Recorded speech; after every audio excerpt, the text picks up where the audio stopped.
2 o'clock your time, Art. All good. But of course, welcome everyone and happy Friday, and thank you all for joining into this webinar. Of course, we know that Art will talk to us about our newest BenQ models, our new 5K PD2730S, and our new 144 hertz high refresh rate model, which is the PD3226G. And Art will guide the way in showing you all the benefits of each model and how they can improve your efficiency as an artist, no matter what discipline that you're in. So everyone, please welcome Art. Art is our BenQ ambassador. He's also a professional photographer. He's a video creator, and he's recognized and well known for his YouTube channel, Art is Right. And he's also a color management expert and an educator. And I know he's taught many sessions at different universities as well. So without further ado, Art, the floor is yours and take it away. Perfect. Thank you. So I'm just gonna give you guys an overview of the new BenQ displays that's out. We're gonna talk about some of the software advantages that are in these new displays. And the one thing I'll say is I have the chat pod open. So if you have any questions, just drop them in the chat pod right away. If it's relevant, I'll glance every now and then. I'll look through it, and then if it's relevant, we'll answer it right away. If not, we'll answer it towards the end. But please feel free to ask questions. So starting out, I think the biggest hype is around this display right here, which is the 27-inch PD display. So PD displays are Pro Designer Series display, software calibration only. But the nice thing about it is BenQ have actually released their own calibration software, and there's a few of them right now. So there is Display Color Talk, which is one that you can really do display matching, which we're gonna do this with the BenQ. This is the PD2730S right here. This is the new 5K model that they've just released, 27-inch. The resolution is awesome. It has nano matted panels, so it's like there's no reflection. I mean, I'm in the studio right now, and the best thing I can show you is this. I'll angle this up, and you can see how it's not really showing any lights in the studio. And yeah, I have an octobox lighting me. Normally, you would be able to see this, but you can't see this because it's diffusing the light so much. Now, next to this is the PD 3226G. So this is the 32-inch. This is the high refresh rates model. All the other ones from BenQ so far on the Pro Display lineup have been 60 hertz refresh rate. This one is 144 hertz with a response time of 1 millisecond. So if you want to game on this, you can. It's not the fastest, but for casual gaming and being a creative, I think this is a really great display for it. It would be even better if this was like a 6K, but this one is a 4K model and it works out pretty good. Now, one of the things that people are always asking me about these new display too is what about the contrast? So this PD 3226G, this high refresh rate one, the contrast is 1200 to 1. So not quite the PD 3225U, the new IPS black from BenQ, the 32-inch one that was released just a little bit before like this one came out like last year. We don't really quite have that contrast yet. However, in the PD2730S, which is this one right here, the 5K model, we do have a contrast ratio of 2001. Now, this indicates a couple of things, and one of the things that I do want to make clear is that it's the panel equivalent contrast to what they call an IPS black, but the term IPS black is not being used by a lot of display manufacturers, including BenQ, because of copyright. Because the panel inside here is not necessarily made by LG, and LG kind of owns that term. So if you use an LG panel, you'll see IPS black. But if you're using another panel, for instance, that has the same contrast, you won't see that. You'll just see that as an IPS, but the contrast ratio number is there. Just to want to clarify that because I do got a few of those questions in the video. Now, the color gamut for both of these is 100% sRGB, 100% Rec 709. Those are not difficult gamut to cover. But when it comes to the higher color gamut, this display, PD2730S, supports up to 98% P3, and this one supports up to the 32-inch high refresh rate one, 95% P3 color gamut. All these are really great numbers. As long as you're in the 90%, you're pretty much good to go.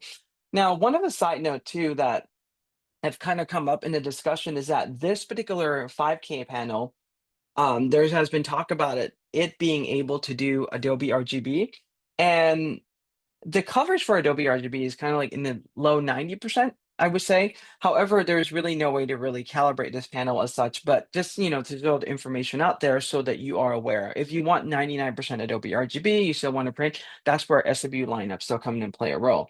Now, part of the reason why I haven't set up my full studio yet with this two display running is because I want to show you a new industrial design for this display. It actually looks really nice. You can see on the back there, all the ports now are directly facing the back. Usually there is a wire clip that goes right there. But what I want to do is switch the camera briefly. Oops. Instead of switching it off, let me switch the camera to the other one, and this is more of a close-up. So this is a close-up of these two displays. Now, the ports here on the back of the display, as you can see right there. One thing that I do want to point out is that depending on which model you have to look at the ports rather carefully, but there are three USB Type-C ports. So if you just got this display, literally open the box up, you try to plug things in. Sometimes some of these other ports might not work. You have to use like this middle port. That's my understanding. Like based on my testing, this middle port is the one that will link to your computer that will get everything working. Because if you use this one, this is for display daisy chaining because both of these support Thunderbolt technology. So you can link these up to another display, but you also got to plug them in the right one. Otherwise, you won't get any signal. Obviously, these will come with the wireless Hotkey Puck Gen 3 as well, so you can do a whole bunch of things to it. But now that I got a chance to show you that, I'm going to quickly turn this around and we're going to set this up in the studio and talk about some of the software solution a little bit. Now, one thing I forgot to mention too is that in this display, it also comes with an individual calibration report, as you see there, that tells you how accurate it is out of the box. Pretty much this is from the factory. Even though they are factory calibrated, my recommendation is you probably should still go through and run a custom calibration on your display. So we got a question, what about cable management? So I didn't set mine up fully yet on this one, but normally there is a clip so that the cable will go through on the back of the stem right there. So yes, cable management is there on these particular new models. Like I said, I just haven't put the clip on this one. But it's actually on the other ones you can see, you can't really see the cable there. That's because there is a cable management clip on the stem of the display just right there. So it's pretty much the cable will run through there and will come just down. All right.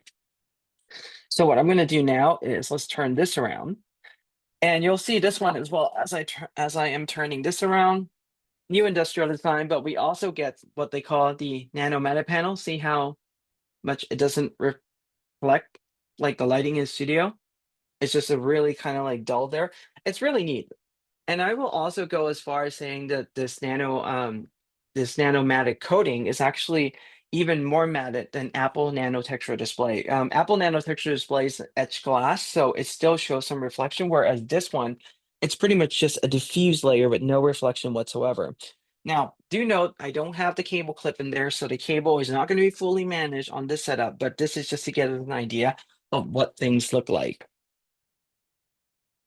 Now, with everything else that's going on with these display, a couple other things that I do want to mention too is, and part of the reason why I work with BenQ a lot too is I still genuinely think that BenQ calibrate their display really well from the factory, meaning that all of these displays have gone through what they call like a uniformity calibration from the factory that I'm not sure if other manufacturers that have equivalent panels are really doing that or not, whether they have a pro display or not. And the reason why I said that is because I run the uniformity on this particular panel there, the 2730S, and it's actually showing really good uniformity throughout the panel. So that's something that's really great to see there. Now, what I like to do is talk about the software solution that BenQ does offer with their Pro Display lineup.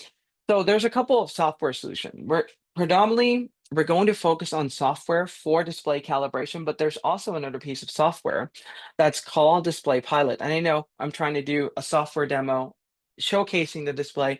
It's pretty hard to do, fairly difficult, but what we're going to do here is I'm going to try to show you this, but what I'm going to do is switch to my second camera. This way keep pressing the wrong button. Switch to my second camera. This way you can see a little bit more of a close-up for this first. Now, one thing you're also going to see is do not tear on the display or do not tear. This is pretty much when you just pull the display out of the box. The reason why they have that there is because sometimes the display coating itself looks like a film layer on there. You do not want to touch those. So pretty much there's nothing that you have to peel from the display to get it working. It will just work right out of the box as is. So just something to note there on that one. So the first solution that I want to talk about with regards to color management solution is this new program that BenQ have launched. It's called Display Color Talk. Display Color Talk is cool because it enables you to go in and you can do a couple things. So with this, what I'm also going to do is let me see if I can zoom in here so you can see a little bit more. Get the keyboard working. Yep, keyboard is working. Let's see if it works. Give me one sec here. Let me set up Zoom quickly.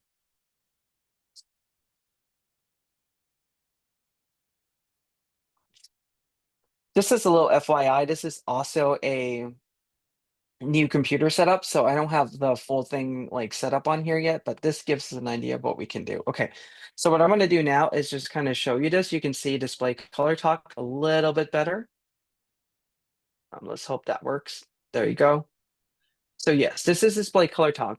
And what's cool about Display Color Talk is that it enables you to go in and you can match two BenQ together just visually by just looking at it and comparing the different color metrics that are about to show up. You can also do this with a MacBook Pro. So you have a couple of different options to get this thing working. What I'm going to do is do a BenQ to BenQ. So we're going to do the PD2730S to the PD32 26G. So we're going to do a color matching on those. So I'll start out with BenQ to BenQ right there, choosing that option. And let me see, I'm going to zoom in the camera a little bit more so you can see a little bit better on that option. Let's see here. Oh, Hey, actually, Art. yeah. Also, someone in the chat did have a question. Bob Sullivan, he did ask about what about cable management? Yeah, I already answered that question. Put both screens to all white. Okay, that's fine. I'm actually not going to do all white, Bob, because all white will just kind of blow your eyeballs out. We're going to do a gray so you can see it better. Um, But yeah, thanks for the suggestion there. So let's see. See all, we're gonna put it in kind of like that light gray there or dark gray. There you go. So we'll do that. Better? Hopefully that is. Confirm. You can let me know in the chat pod. Okay. So yeah. So anyway, we're gonna do a BenQ to BenQ. So we'll start out with this. We'll click on start, and pretty much the software is gonna pop up with this box saying like, hey, we're gonna work on the display. So we're gonna say start binding. It's gonna pop up with a box like that. So there's a benchmark display, which is the one that I'm moving right there. This is pretty much the display that we're gonna use for the reference. And there's the fine tune display. This is the one that we're gonna adjust. So what I'm gonna do for this one is I wanna use the 27-inch 5K as the benchmarking display. That will be the primary. And I will use the fine tuning display to be the one next to it right there. And I'm not showing the same size right now. That's because I don't have the resolution set up the same. So let me go and also change that because I just plugged this in. The fun life of figuring all these things out, right? Let's see if these are both at default. That should be the right one. Yeah, that's about the same size. So let's see. Cool. All right. You can see them now about the same size. So we have fine tuning display, benchmarking display. And what we're going to do is we're going to click on bind and we're also going to click on bind. So it's going to look at the display model number and it's going to say, okay, we're ready to go. So from here, yeah, and I also got an error. The reason why is because I changed the resolution. If you do that, you're going to get that error. So let me start over one more time. So we'll do this. We'll do BenQ to BenQ. We'll click on start. And what we're going to do is start the binding process. Okay, this is going to be the benchmark. This is going to be the fine tune display. Okay, you know what? It's not the same size. We're going to go with it. It's fine. Um, all right. So from there, what I'm going to do is I will click on next here in this window. We're going to move this up a little bit this way you can see. Okay. And this is now asking me like, hey, these are the displays right now. It's doing the adjustment. You can see the display flickering right now. It says the analysis that they're different models. You're going to get some inconsistency, but we're going to go with it anyway because this is probably the reality of your workflow that you're going to have. You're going to have displays of like different models in your studio that are both BenQ, like PD line, and this is one way that you can definitely do it. So what we're going to do is this. We're going to take a look at the colors in combination right now. Now, when you're doing this, the best thing that you can do is to probably stand right in front of the display, not looking at it from the side because color do change slightly coming from the side. But what we're going to do is we'll stick with this. And the way how this is assigned, right? I'm going to try to show you as much as possible here. You'll start out with the white point and a color temperature. Interestingly enough, it's probably easier if you start out with like doing a color temperature adjustment on here to make sure like that white matches. And when you do this, you got to really think about your discipline.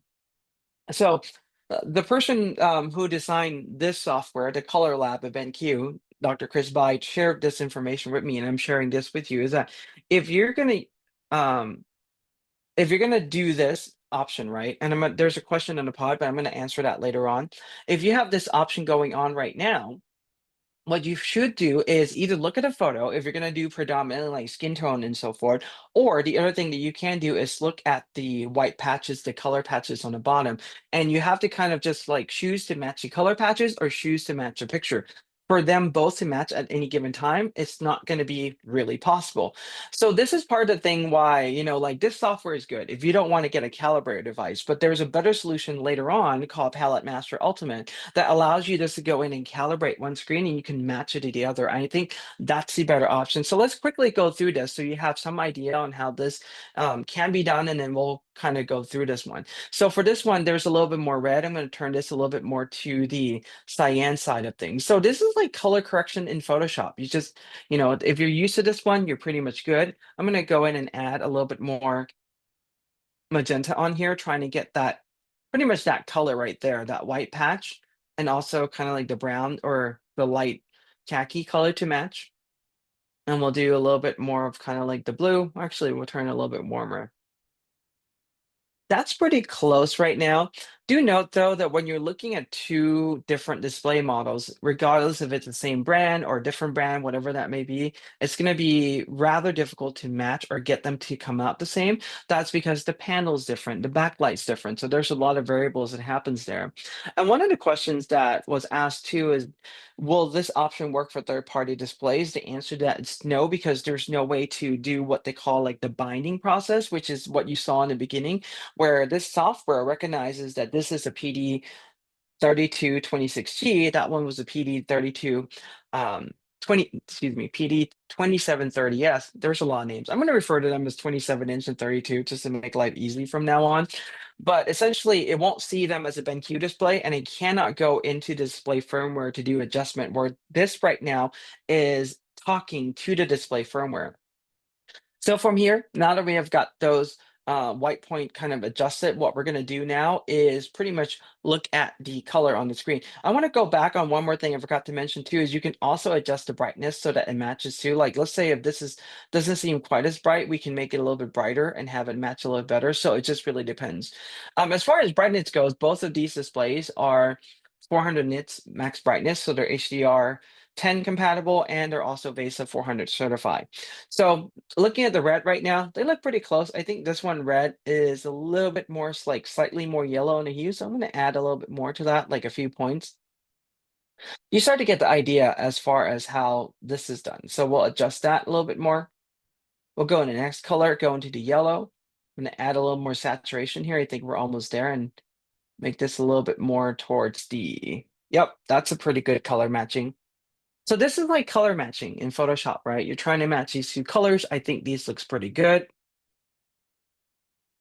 The cyan looks pretty good to me, so I'm gonna keep it. Actually, cyan, let's make it slightly more saturated and a little bit more towards like the blue side, just to get it a little bit closer right there. Blue is looking pretty great. So this is kind of like one of the big points about getting a BenQ versus getting another brand too. Besides, the uniformity that I talked about, is also color consistency across not only just the same model, but also different models. They've have done a pretty good job with that, especially in their newer lineup that is pretty much coming to the market right now. I'm gonna make this a little bit less saturated and turn this a little bit more towards kind of like the red. Okay. So we'll go click on next, and now we can see these two in comparison, and we can take a look at like how good or how off the colors are. I genuinely think these two displays are matching pretty darn close. I like what I'm seeing right now. So let's do a before and after. I can also talk with that. This is the before. It's much more dull. You can see right there. The white's much more dull. We have also gone in and adjusted brightness too. But when I do the after, even with the grays and the backdrop and everything, it looks pretty close to each other. I mean, we're getting some pretty decent results here just using our eyes to just do color matching. From there, you're pretty much done. You can click on complete, or another thing that you can do is you can click on these individual colors. For example, if you want to adjust the green, you can go back and adjust the green. And this is kind of blocking part of the interface here because I'm trying to do this demo in a fairly limited area or limited camera scope view, but you get the idea. You can also go in and adjust like the white point, the color temperature, the brightness too, but it does a pretty good job, right? So far. And normally when you go in and do the fine tuning on this last part, it doesn't, allow you to go in and do too many adjustment because again, when you start to adjust one thing, it start to affect the other too much. So this is one way that they kind of limit those changes from happening, which is a good thing. So once you're complete, you can click on complete and you're pretty much done with display color talk. So this is one of the kind of, I would say, more of the fundamental solution, something that is included with the display. You can go in and match these two together. You can see the picture from the background there. Let me see if I have anything loaded. I don't think I have any asset loaded on this machine yet. Like I said, I just plug in a brand new machine to like use to do the setup here, but you get the idea on how this is done. Now, I would say the other solution that is probably better is for us to get a calibrator. Now, there are so many different brand calibrators that are, or so many different models of calibrators that are compatible with the software. And what I'm going to do now is demo that software. So we're going to exit Display Color Talk and we're going to launch Palette Master Ultimate. Actually, I'm just going to click from the dock because it's already running in the background. Click on Show. All right. This is Palette Master Ultimate right here. And what I'm going to do is let's quickly go over. I'm going to put it to the second camera so that you can see a little bit more closer up of this interface right there. We're going to do a couple things. First, we're going to choose our display. So we're going to do the PD 2730S. You can also do it to the other one. Now, Palette Master Ultimate initially launched as a software to do hardware calibration on BenQ SW displays, but they've also extended this capability to BenQ PD display models. And the nice thing about using this overall is that rather than using the calibrator manufacturer software to run the calibration, so you have to guess what backlight technology you're using, this one goes in and BenQ already have paired the backlight technology, so you don't even need to pick anything. You can just get the best, most optimized backlight for your calibration. Um, there is a question, would be very interested in seeing an office discussion in medical usage or a barcode and else, oh, ISO, okay. Clinical review. The funny thing enough is that so my wife works in a hospital and well, a clinic, and I help them with tech, and we have actually deployed these displays into those environment every now and then, especially with X-ray machine, because one thing too, we're gonna digress quickly here because I think it's relevant to this conversation, is that on these displays, and notice how I'm using the hockey puck right now, the wireless one, and it's on the same channel. So I'm just controlling these two displays at the same time, which is really nice. And also, using the same interface, so I can just do both of them at once. But with this, like the color mode, notice one thing different is that the one that I use, by the way, to do display color talk, I set it P3. When I do the display color talk and use this one as like the matching display one, this is now in user one because this is where it stores the data. But my other point that I'm trying to make about this whole thing regarding these display is that there is a color mode right in there, as you can see right there. I don't know how well you can see it. My apologies if it's a little small, but all these displays come with DICOM color mode for medical imaging that enhances a lot more the contrast, especially for X-ray and so forth. Like I said, we have deployed this in those environment too. And the staff has rather, they really like what they're looking at. Okay, back to Palette Master Ultimate. So with Palette Master Ultimate, we have to choose a calibrator from our drop-down list there, and there's a few that are compatible right now. Most of them are going to be a colorimeter, which is something that looks like this. This is the Calibrite Display Plus HL is my device, but the one that I recommend you get if you don't own one yet, the best one to get would probably be Calibrite Display Pro HL. Now, if you have any device that are compatible in this list and you already own that device, my best advice I can give you for that is to not go out and buy a new one unless you really need a new one. For example, if you own some of the older device and you're trying to calibrate, for example, a 14 or 16-inch MacBook Pro to have a mini LED backlight, well, you can't really do that with those older devices, and that will be the time to go out to get something like this. But if you're just really using this to do a palette master ultimate calibration on BenQ SW or PD, the device that you have will probably be fine. Now, I'll also put my email in the chat pod at the end. If you're not sure if your device is compatible with the computers and the display that you have, feel free to take a picture of your device, email that to me, and tell me the display that you have. Like, hey, can I use this to calibrate the following display? These are all the display that I have. These are the one that I want to calibrate. And I will reply to your email whether you should get a new one or not. But as you know, my thing is that if you don't need a new thing, don't get a new thing. So what I'm going to do is I'm going to choose my device, which is the Color Checker Display Plus right there. Or excuse me, actually, it's Display. Where is my device? Okay, Display Plus HL, not Display Plus. Do note that Spider X2 is also compatible, but all the other ones are going to be from Calibrite or formerly X-Rite devices. So once I have that done, I'm going to just quickly do a refresh here, make sure it sees it on my system. I can click on Start. And we have the option to do color calibration or a validation. Now, you can go in and just validate your display as is and see how good it is. But my point is this, like, if you're going to validate your display anyway, I think your best bet is to go in and just do a full calibration on your display so that you know the color is good before you even try to do a validation. The validation thing, different people have different use for it. I personally prefer just to go in and calibrate it and then validate it in session. And that's the nice thing too, that this software does. Now with Palette Master Ultimate, it recognized my display, it recognized my calibrator, and I have all these different options to run a different calibration. So I'm going to zoom in. Hopefully we can see that a little bit better on our screen there. So we're just going to do that. So a couple of things about these is you have different discipline that you can choose from. And there's that last option there called measure and match. So the measure and match is really cool because I'm going to calibrate this 27-inch one first. And then what I'm going to do is I'm going to use the 27-inch model as the reference. And I'm going to match the 32-inch to the 27-inch color output using a colorimeter. So it's going to be super precise in the color matching. It's going to be really great. But for now, what I'm simply going to do with this is pick my discipline. Now, there's no photography here because obviously these are really more designer displays. But here's the thing.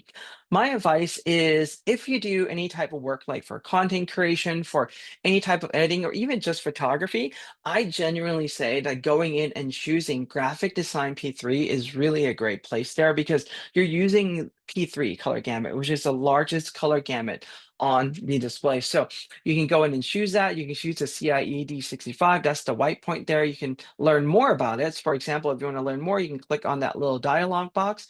And on the side, it will pop up explain to you what those changes are.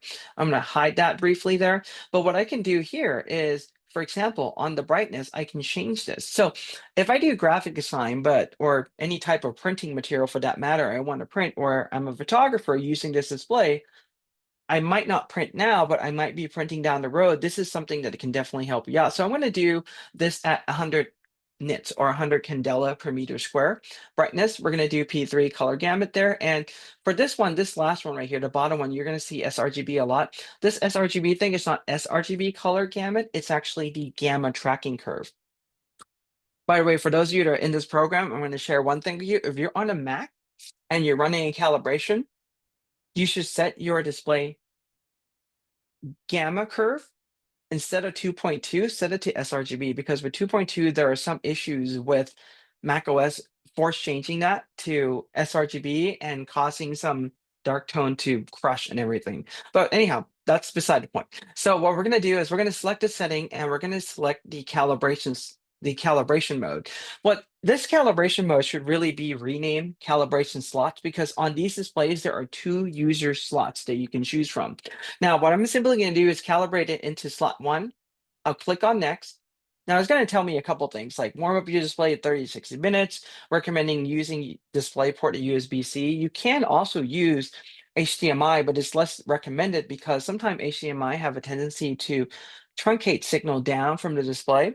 It says turn off all the settings that will, turn on your screensaver, that will adjust like your computer display. For example, True Tones, all those things, you want to make sure you turn it off. I have those guide on my YouTube channel on what to do to your display before calibration.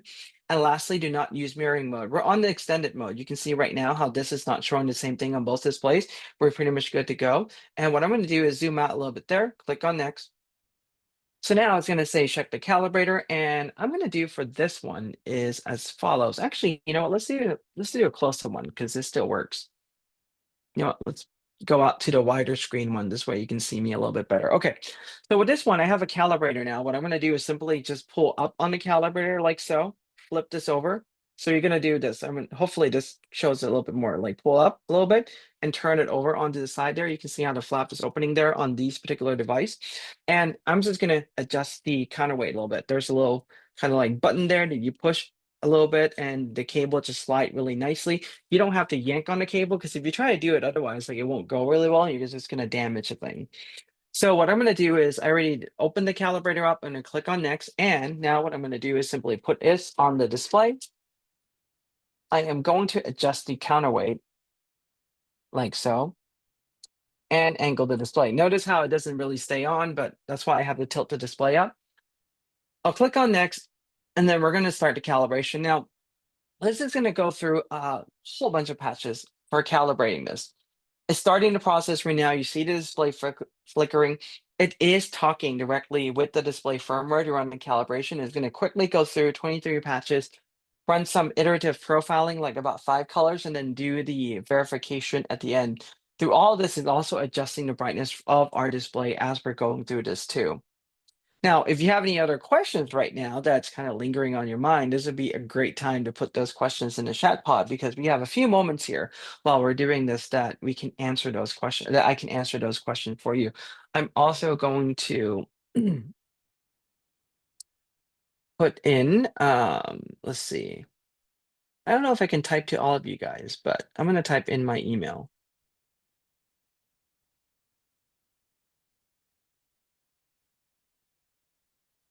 Uh, Okay, so the warranty for these display, I believe, is 3 years. I don't think I'm incorrect there. So I believe the warranty on these display is 3 years.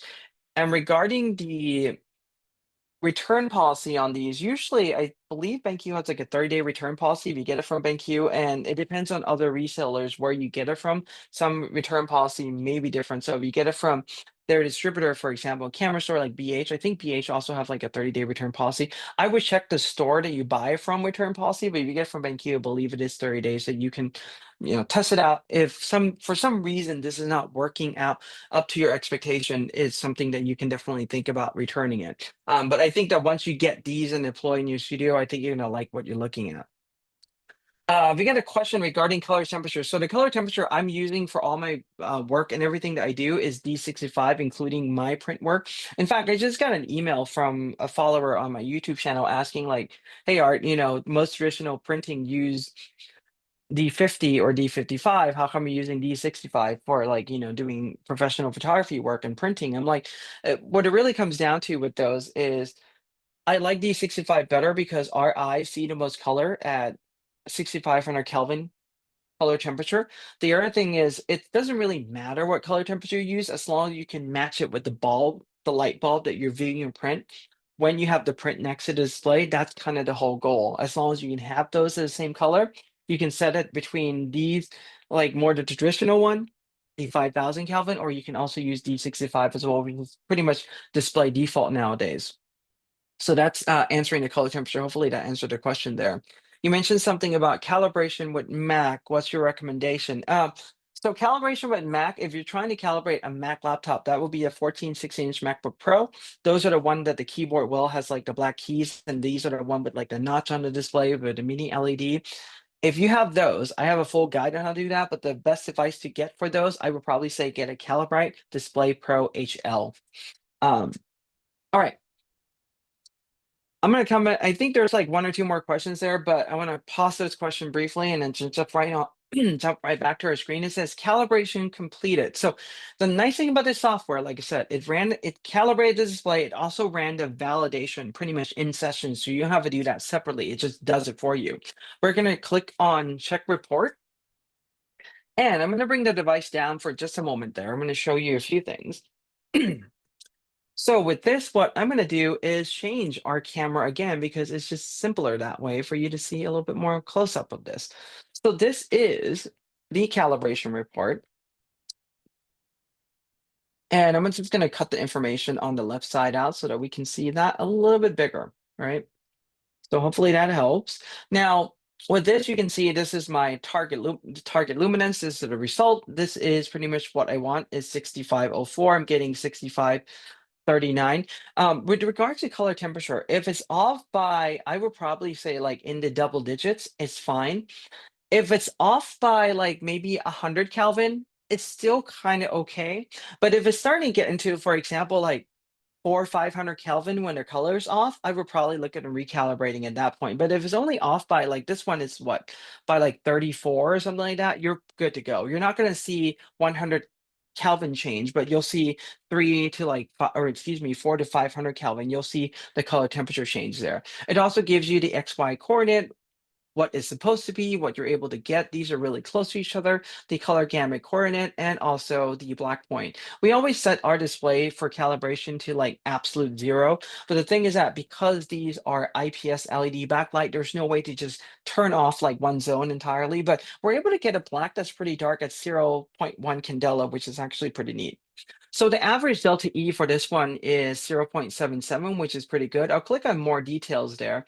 And when you click on more details, this gives you a little bit more granular report as far as how the grayscale is tracking. So the grayscale is pretty good here on this one. They're all delta E below 1. It's on the dark red, it's a little bit over 1, like 1.19 there. And, just a little like above 1 on like the blues and so forth. But so far, we're getting really great color accuracy. Now, if you want to know some baseline for color accuracy in general, when you're taking a look at delta E values, the main thing is this. If you have a delta E below 1, that's pretty much considered imperceptible with normal human vision. You can't tell if there's color variation. Delta E of 2, you have to have those two colors side by side for you to be able to see a variation. Most of the time, you won't be able to. So when you're editing, you're doing your creative work, you're going to get really good colors without any problems. Now, I have just clicked on complete and it pop up with this box saying calibrations completed. Please do not adjust the OSD. That stands for on-screen display menu color setting. On-screen display, that's OSD.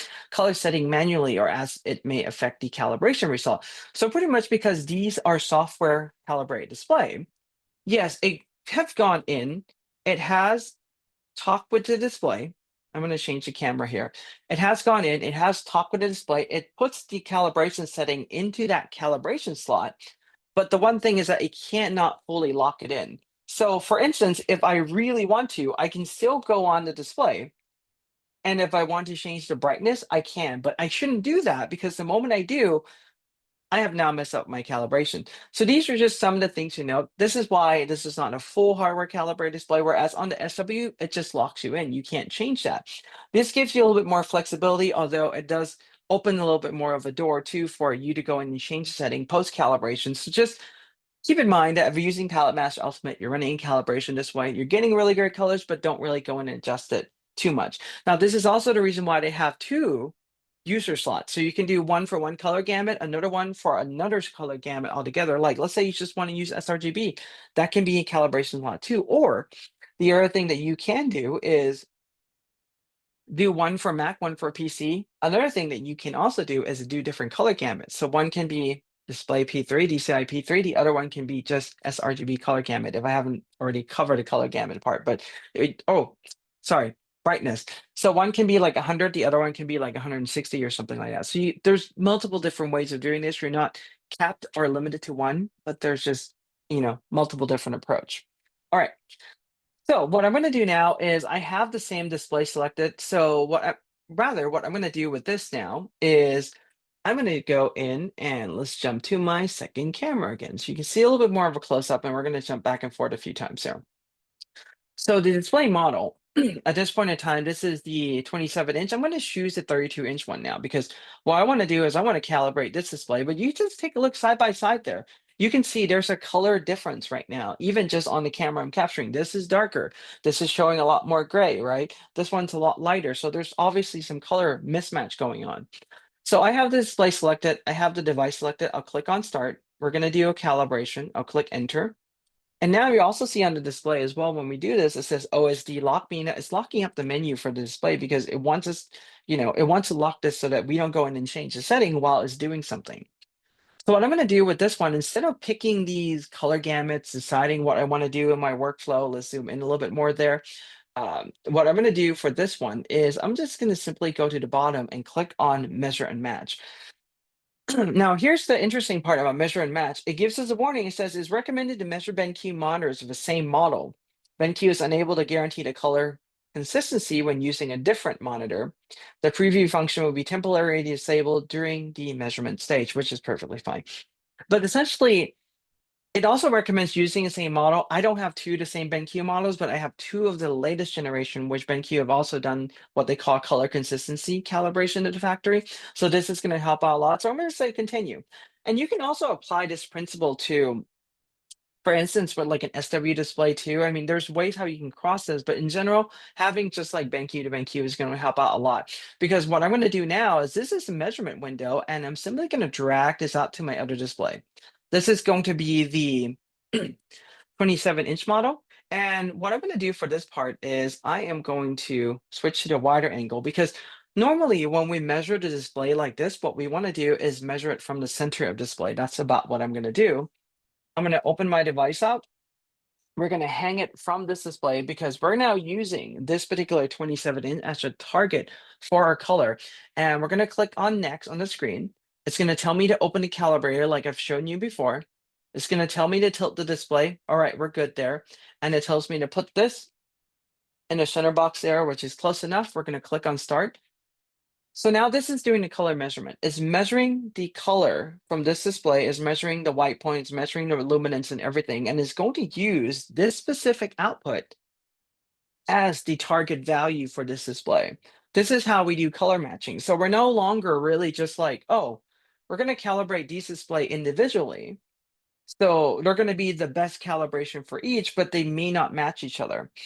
Now, the cool thing about this one, what I have just done is that it says calibration complete. And I can save this, by the way, as a target for later on, or I can just click on done and we'll also use it as a target. So let's change to a secondary screen there. So you can see how this is showing the measurement there, the luminance. This is 99 nits, close to 100. 1 nit, you're not going to see a difference. The white point, the gamut, and the gamma. Instead of 2.2, we got like 2.17. This is more like the sRGB gamut there, but we're going to match that to this one. So what we're going to do now is I'm just going to click on done, right? Let's go back and see if that works. Nope. Okay, my mistake there. All right, I'm going to go through this one more time, because you're supposed to click on save target value before you send it out. So let me do that one more time there. Let's go on to next, start. And what we're going to do is let's change this to my widescreen so you can see. But anyway, you get the idea. This is how you measure a second display. Or use the other display more so as a reference before you do this. It is almost done. There's a question. Let's see, what you recommend. Oh, so there's a question about, do you recommend like 450 colors or lower when you're calibrating a monitor? The nice thing about using BenQ software is they already predefined the algorithm. This way the calibration is a lot faster than if you would have used, for example, the OEM software from Calibrate. That's something different between them too. So this time around, I'm not going to make that mistake again. I'm going to click on, and let me just change the screen so you can see the process. I'm going to click on save as a target there. Don't know why I have to do that. Okay, if I'll save it to desktop anyway. So now that's there. What I'm going to do is go in and choose user one, click on next. It's going to tell me to like keep the screen on and everything. To do that, I'm going to zoom out a little bit here. We're going to move the calibrator onto this display, the high refresh rate one. Click on next. Have it in there, and we're going to start the calibration process. So now what's happening at this point is that Palette Master Ultimate is using that display as a reference point and is calibrating this display specific to that display color output. You're going to get the best color that way from your calibration, and we're going to see at the end how the consistency are. And most likely, what I'm going to do is probably just mirror the display. Or actually, I shouldn't really do that. But I'm going to do this. I'm going to open Safari up and load two web page up, and we'll show you some of like my website or something like that. So you can see some of the work comparison side by side and see how the colors are. The other thing too is that towards the end, I'll probably one more thing that I'll probably do as a demo for this is I will open Safari up, and what we're probably going to do is mirror the display, and I'll show you what happens when you scroll, like having a high refresh rate. You're going to see things like a little smoother. Some people prefer that. It may not be a big deal to some, but you now have the option to choose.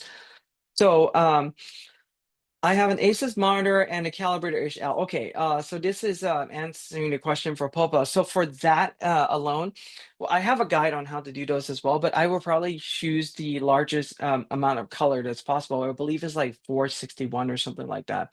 That will probably be the option that I would choose if you have a third-party display, especially if the display manufacturer does not provide the software to run the calibration. One thing to be aware too is when you're using, for example, Calibrate software, it asks you for the backlight technology. You might want to figure that out ahead of time too, what backlight technology to dial in.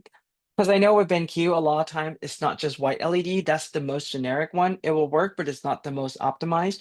A lot of times when it comes to these, you want to choose RGB LED. So you want to figure that out from the other manufacturers too, what they are using. But for these, that's why I say the nice thing about Palette Master Ultimate is I don't have to go in and choose those options. It's already pre-selected, pre-matched, and predefined for me. It makes life, makes life really easy when you're really trying to do something like this. So it's calibrating towards the end there. Any other questions? Feel free to put them in the chat pod. It's 460. There you go. There you go. I think it's 100 was 118 and two something, 260 something, and then 460. But yeah, anyway, 460 is a good one to use.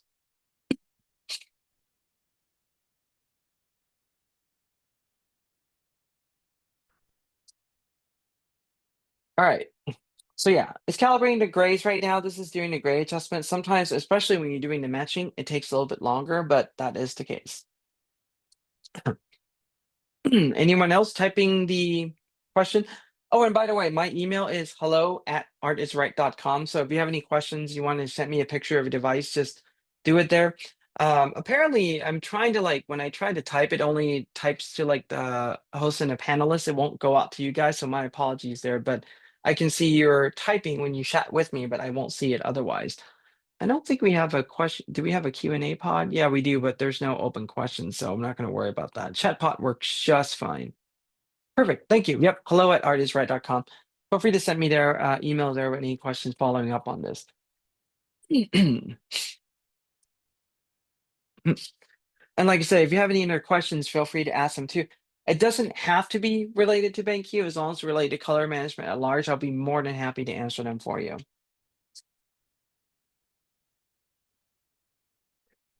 This is the 5-patch iterative process to generate the profile. And now we're doing the validation with 25 colors as you're seeing right now. We'll see how this is. The interesting thing about going through this whole process as well, using Palette Master Ultimate to do display color matching, is that the delta E that you get on this particular panel, this 32 inch at the end, it's not going to be the delta E off of just the reference value like P3 or display P3 color gamut. It is going to be the delta E that's showing you the color variance between this display and this reference panel. That's the other reason I like this display color matching a lot, because it's giving me more of an accurate assessment how off my colors are from each other. So from the display that I'm using as a reference. So that's something that I particularly enjoy seeing a lot. All right, so the calibration is done. It says check report, and let's quickly change our screen so we can do the report there. Okay, so the other display, we were able to get a color value of, let me angle this down so there's less reflection there. You can see a little bit better. Oop, too much. You can see a little bit better. The other one, we're able to get an average delta E of 0.77. This one's even lower. So for this one, we're able to get an delta E of 0.59. What this is pretty much telling us is, for the most part, this average, when you're trying to use these two displays side by side, there's going to be very little color variation that you're going to note. I mean, for the most part, under one is imperceptible. Now, the black point is a little bit different. This is 0.1, this is 0.15, slightly higher. It's fine. Color temperature wise, I mean, the measurement, it was able to get like 6600. This was just a touch higher. It matches the luminance on the display just fine. And let's click on more detail here, and I'm going to move this window a little bit so you can see this side.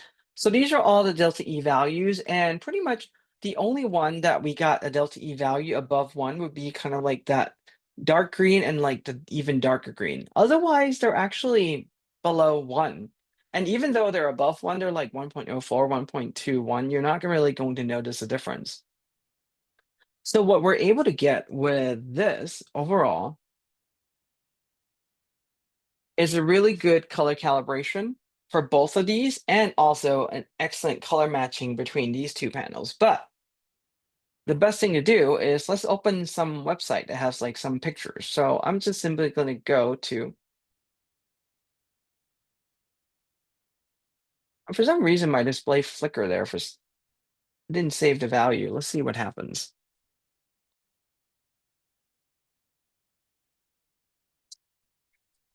This should have been in calibration mode 1. Color mode. Ah, see. So the other one, this one for some weird reason just went into display P3. So I'm going to change this into the user color mode. Normally this would go into user color mode, so you won't have a problem with this, but just so you know there. So color mode, we're going to change this quickly into user 1. That should match much closer to that, although I don't think it actually took into value for this one. So have a double check on that. But anyway, let's go and check this out.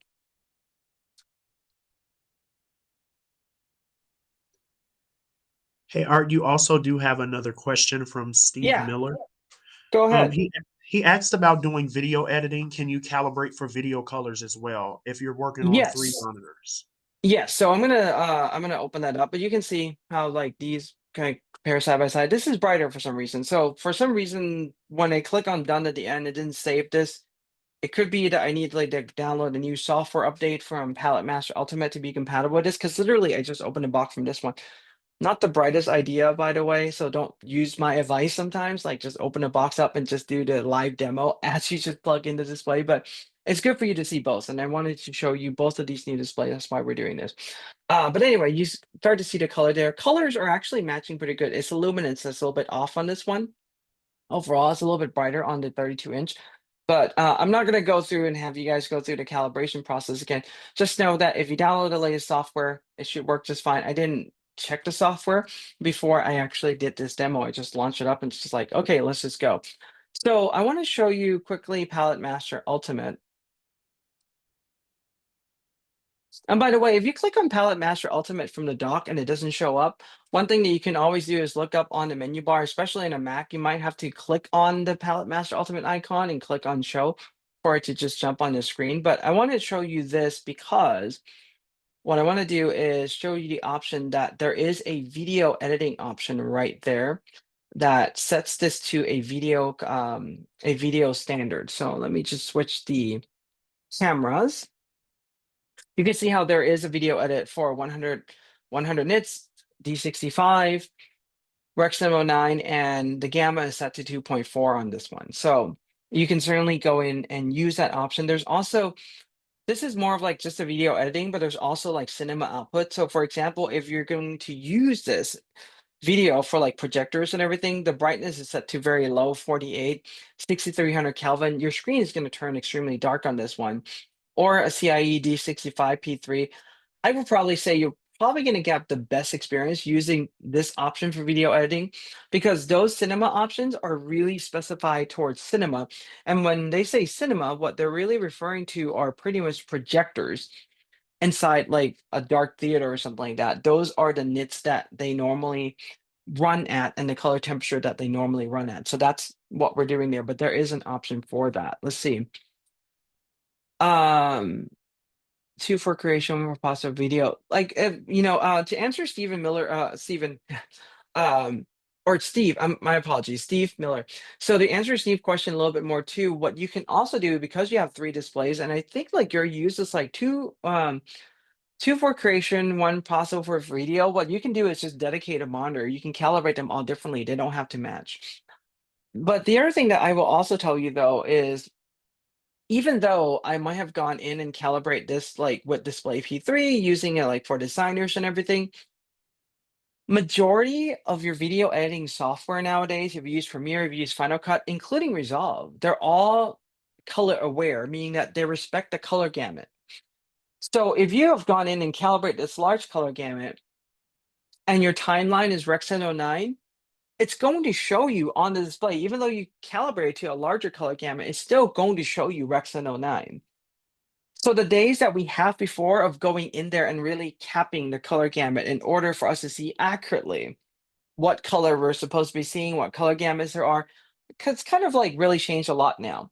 These displays have gotten so good that we don't have to worry about those variabilities anymore. And like I said, the OS is doing a pretty good job. The software is also doing a good job at showing you the actual colors you're getting. Now, if you're on PC, if you're running on Windows, Windows isn't really color managed from the operating system. So you're relying heavily on the application. And in certain instances, for example, if your work involves a lot of screen capture, not editing out, not just editing, but if your work involves like screen capture or just doing like screenshot, you may just be better off capping the color gamut to like the smallest sRGB or Rec. 79. But if your work is just primarily editing your creative work on a linear timeline, doing those things, you're going to be just fine calibrating to a larger color gamut because, like I said, the software is going to cap those down. Are these two 10 bits or so all of these displays are going to be 8-bit plus FRC, but you are going to get those 1.07 billion colors without any problems. And unless you, here's the thing. Let me just say a couple things. The variation between an actual true 10-bit and an 8-bit plus FRC is really small. And if you're, I'm also going to say go as far as saying, for example, Apple 27-inch Studio Display, the 5K model is also an 8-bit plus FRC. I don't believe they're using a real 10-bit panel on the inside there. So everything is using these kind of technologies. As far as 5K panel go, like these ones, I don't believe there is actually a true 10-bit out there scaler right now that anybody's putting in because it costs a lot more to really put those things in, and I don't think the variation is quite as high. Also, you don't see a couple things that's happening is you don't see these 5K displays being put in a hardware calibrated display model, which is probably another reason why we're not really seeing those variations in this too. But both of these are going to be 8-bit plus FRC. But I'm also going to go as far as saying this too, that at one point I was using a true 10-bit monitor right next to an 8-bit plus FRC. These are two different BenQ SW models, and I can't tell them apart on a daily use. It doesn't make any difference whatsoever. The only one scenario I will probably say that may make a big difference is that if you are a retoucher and do like super high end retouching and you're constantly zooming into like 500-600% all the time, you may, and that this is the thing, it's not that you will, is that you may notice that a 10-bit, a true 10-bit one is giving you a more accurate assessment on what you're viewing there in terms of like the gray and the scaling, but it's not necessarily true that you're going to be seeing that either. So hopefully that helps answer the question that come up in the chat pod there. Any other questions for today?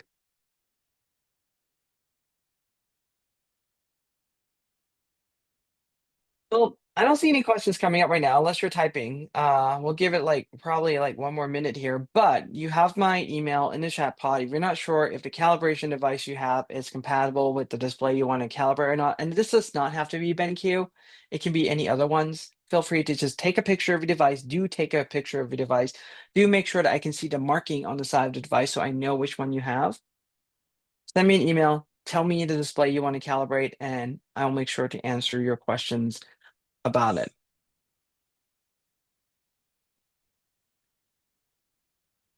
Thank you, Bob. And thank you everyone for being here. I mean, I don't think anyone else have any questions there in the pod. I just need thanks right now. If anybody have any last minute questions, just type in there hold or wait or something like that. Ah, there we go. Could you say your email again? I can't see it. It's hello, I can type it HELLO again. Yeah, he'll type it into it's hello@artisright.com. Pretty much my YouTube channel, youtube.com/artistright. You'll find me there. A lot of resources on there for you to use. Awesome. Thank you all of you guys for being here. Thank you all. Again, thank you so much, Art, for your presentation. Thank you so much for doing this demo. I'm sure a lot of people gained a lot of knowledge from this demo. Of course, we know that you are the color expert at this. And again, everyone, thank you all for coming. Thank you for being a part of this presentation as well. And after this webinar, we will send out an email. Feel free to take our survey where we ask you more questions about, your work and if what kind of discipline you're in when it comes to your creative work as well, to give us some more insights on how we can better prepare for our webinars in the future. So please fill out that survey. And again, once we just really thank you, Art, for doing this webinar, and thank you for taking out the time to help us and doing these demos. So again, feel free to fill out that survey, everyone, and thank you all for coming and have a great Friday. All right. See y'all. All right, goodbye. Bye. Thank you.